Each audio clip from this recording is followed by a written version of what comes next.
আল্লাহকে এতটাই বিশ্বাস করবেন, তিনি যদি কাটার মধ্য দিয়ে আপনাকে হাঁটান তাহলে মনে করবেন আপনাকে গোলাপের বাগানে নিয়ে যাচ্ছেন।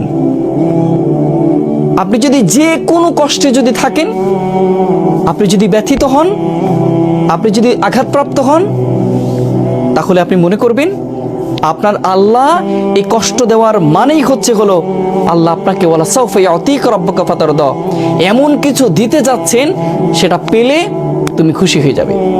যত কষ্ট আছে, যত দুঃখ আছে, সব তুমি ভুলে যাবে। এমন জায়গা আল্লাহ নিতে চাচ্ছেন। সেজন্য আল্লাহর প্রতি আমাদের বিশ্বাস নাই, আমরা বিশ্বাস রাখতে পারি না। আমরা রাখতে পারি না যে আমার আল্লাহ আমার সমস্ত কষ্টগুলো মুছে দিবেন। যে আল্লাহ সৃষ্টি করতে পেরেছেন, যে আল্লাহ শ্বাস প্রশ্বাস নিতে দিচ্ছেন, সে আল্লাহকে আমাদের কখনো কষ্টটা দূর করে দিতে পারবেন না? যে আল্লাহর জীবন, সে আল্লাহ জীবনের দুঃখগুলো দূর করে দিতে পারবেন না? তিনি কুং বলবেন, হও, ফায়াকুং, হয়ে যাবে ইনশাআল্লাহ। শুধু ভরসাটা রাখতে হবে আল্লাহর উপর। যেমন মুসা আলাইহিস সালাম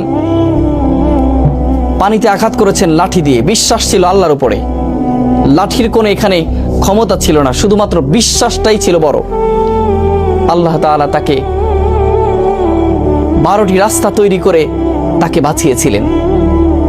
তেমন করে আপনাকেও আল্লাহ বাঁচাবেন শুধুমাত্র